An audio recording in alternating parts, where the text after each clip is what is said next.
Bismillahirrahmanirrahim. Assalamualaikum warahmatullahi wabarakatuh. Kami dari kelompok 9 yang beranggotakan Siti Arumi, Acita Mutiara Bintang, dan saya sendiri, Masyarah.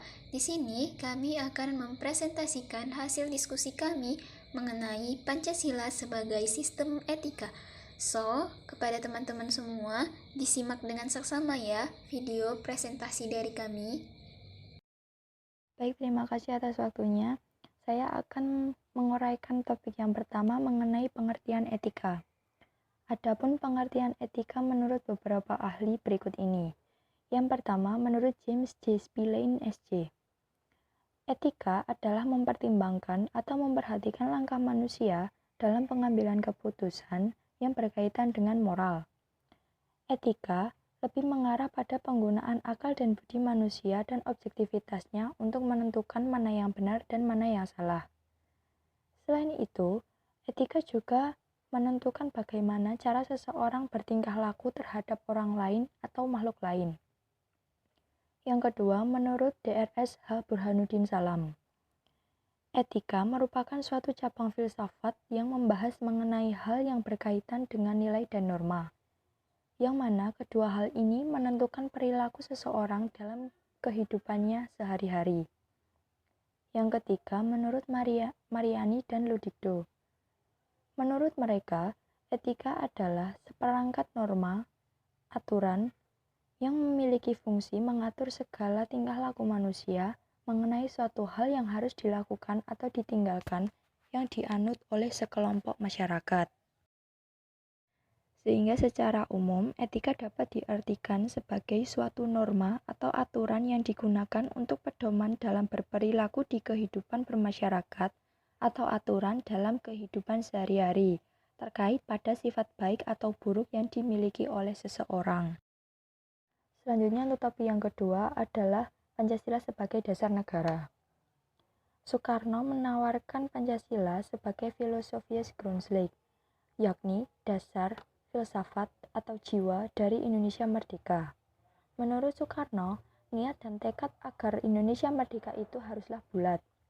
Namun dasar yang digunakan bagi Indonesia merdeka haruslah sesuatu yang sudah mendarah daging atau lekat dengan rakyat Indonesia, dan juga ada dalam setiap sanubari rakyat Indonesia.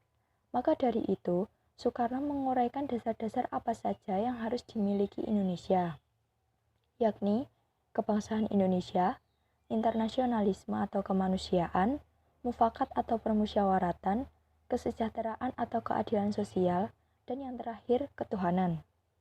Adapun filosofi dari beberapa dasar Soekarno tersebut. Yang pertama, kebangsaan. Kebangsaan yang dimaksud Soekarno adalah national state dan nasionalisme Indonesia. Jadi, setiap warga Indonesia harus merasa mempunyai satu bangsa dan tumpah darah yang sama, yakni Indonesia. Yang kedua adalah perikemanusiaan atau internasionalisme. Jadi, dasar ini memiliki fungsi untuk menjaga sila pertama. Hal ini sangat penting agar bangsa Indonesia merasa diri menjadi bagian dari seluruh umat manusia di dunia. Yang ketiga, musyawarah atau permusyawaratan. Permusyawaratan yang dimaksud Soekarno adalah perjuangan ide dari seluruh rakyat Indonesia melalui wakil-wakil demi mewujudkan kesejahteraan umum. Yang keempat adalah kesejahteraan sosial. Kesejahteraan sosial yang dimaksud Soekarno adalah kemakmuran yang harus bisa dinikmati oleh segenap warga Indonesia. Maka untuk kepentingan inilah suatu bangsa terbentuk. Yang terakhir adalah ketuhanan. Ketuhanan yang dimaksud oleh Soekarno adalah ketuhanan yang berkebudayaan. Artinya, bangsa Indonesia harus menghargai pengakuan setiap manusia Indonesia akan peran Tuhan dalam pencapaian kemerdekaan ini. Bangsa Indonesia mengakui keberadaan agama-agama dan hendaknya ada rasa saling menghargai, toleransi di antara mereka. Karena dengan begitu, bangsa Indonesia bisa disebut sebagai bangsa yang berbudaya. Baik, materi selanjutnya tentang etika Pancasila. Jadi, etika Pancasila sendiri merupakan cabang filsafat yang penjabarannya bersumber dari sila-sila dalam Pancasila sebagai dasar negara yang memiliki fungsi untuk mengatur perilaku kehidupan manusia dalam bermasyarakat, berbangsa, dan bernegara, utamanya di negara ini. Karena etika ini diambil dari nilai-nilai Pancasila, maka terkandung nilai ketuhanan, kemanusiaan, persatuan, kemasyarakatan, dan keadilan. Dengan cara itulah bangsa Indonesia yang memiliki keberagaman bisa bersatu, damai, aman, dan tentram. Materi selanjutnya, korupsi di Indonesia. Korupsi berasal dari bahasa Latin corruption atau corruptus, yang berarti kerusakan atau kebobrokan. Secara harfiah, korupsi adalah kebusukan atau keburukan. Kejahatan korupsi adalah perbuatan buruk seperti penggalapan uang, penerimaan uang, dan sebagainya. Korupsi dapat pula dijelaskan sebagai korup, artinya busuk, suka menerima suap, memakai kekuasaan untuk kepentingan pribadi, dan sebagainya. Sedangkan orang yang melakukan korupsi disebut koruptor.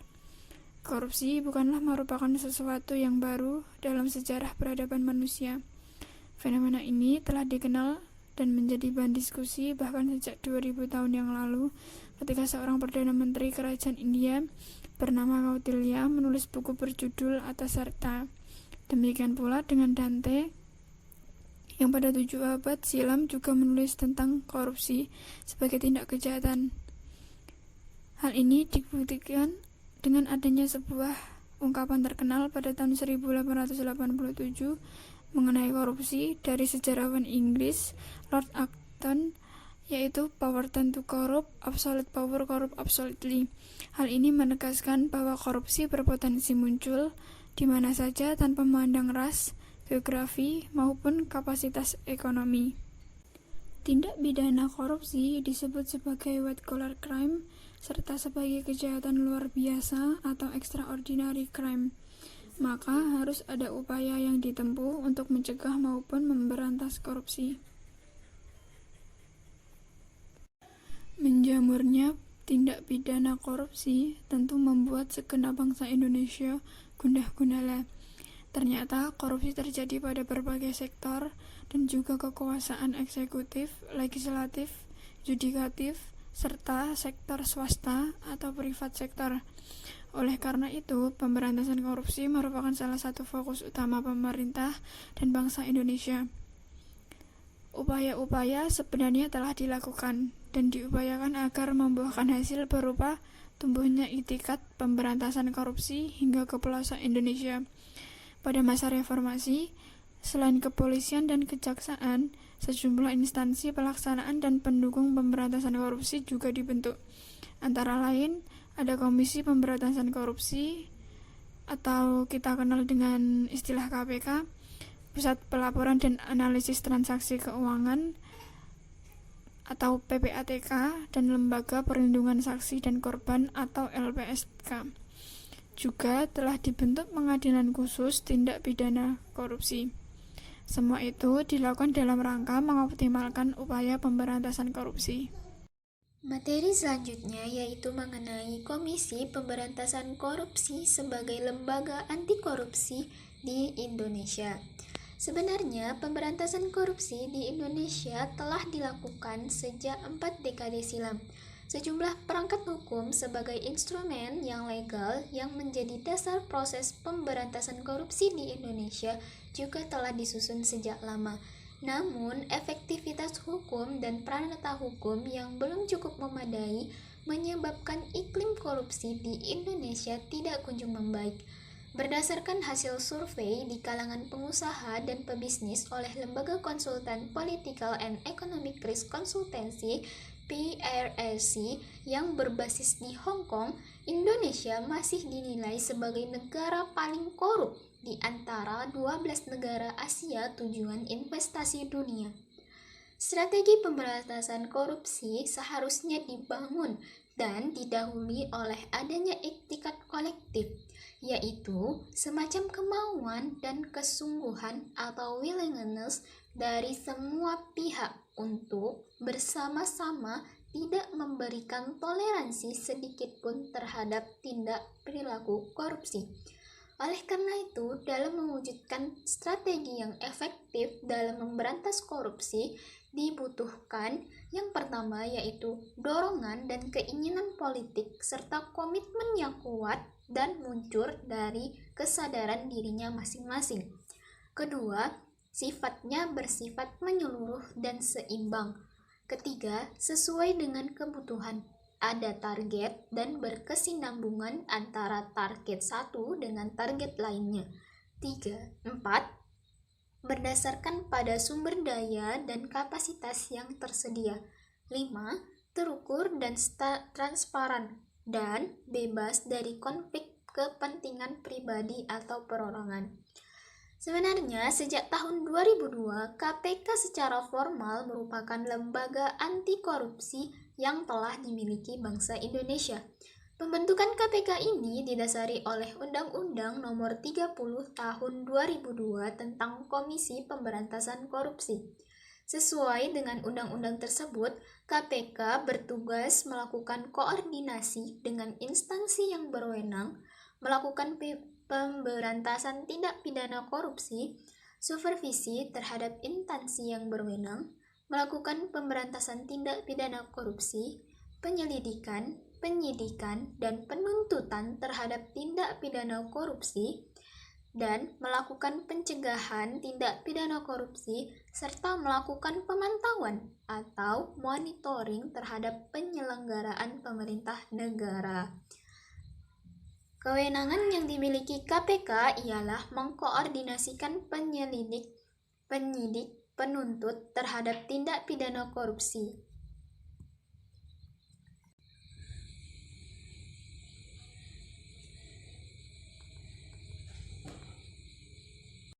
Materi selanjutnya yaitu implementasi nilai Pancasila dalam menyikapi korupsi yang ada di Indonesia. Seseorang yang berjiwa Pancasilais juga menyadari bahwasannya Indonesia adalah negara hukum yang tertera dalam pasal 1 ayat 3 Undang-Undang 1945 yang bermakna bahwasannya penting sekali menjunjung tinggi hukum dengan tidak melakukan tindakan yang melanggar hukum. Sebagai makhluk yang beragama, juga tidak ada satupun agama yang mengajarkan kita untuk merugikan kepentingan orang lain. Setiap pembela Pancasila adalah membela negara, di mana salah satu wujud bela negara adalah dengan melawan perbuatan atau tindakan korupsi yang dapat merugikan masa depan bangsa dan negara. Korupsi merupakan bentuk penyimpangan sosial yang sangat jelas bertentangan dengan butir nilai yang ada di dalam Pancasila, yaitu sila ketuhanan yang Maha Esa, di mana sila ini menekankan bahwa manusia Indonesia memiliki keimanan dan kepercayaan kepada Tuhan yang Maha Esa. Oleh karena itu, Pancasila bukan merupakan sebuah bentuk aturan yang kaku dan bersifat terbuka, melainkan dalam implementasinya dapat dikembangkan dalam berbagai dimensi kehidupan yang dapat melibatkan banyak pihak yang memiliki kepentingan sama menjaga dan mengamalkan nilai Pancasila. Baik, cukup sekian presentasi dari kelompok 9. Terima kasih kepada teman-teman yang telah menyimak dan mendengarkan presentasi dari kami. Nah, jika ada yang masih belum jelas atau belum paham, bisa ditanyakan di sesi tanya jawab ya teman-teman. Kita buka sesi tanya jawab di grup WhatsApp. Oke, terima kasih. Wassalamualaikum warahmatullahi wabarakatuh.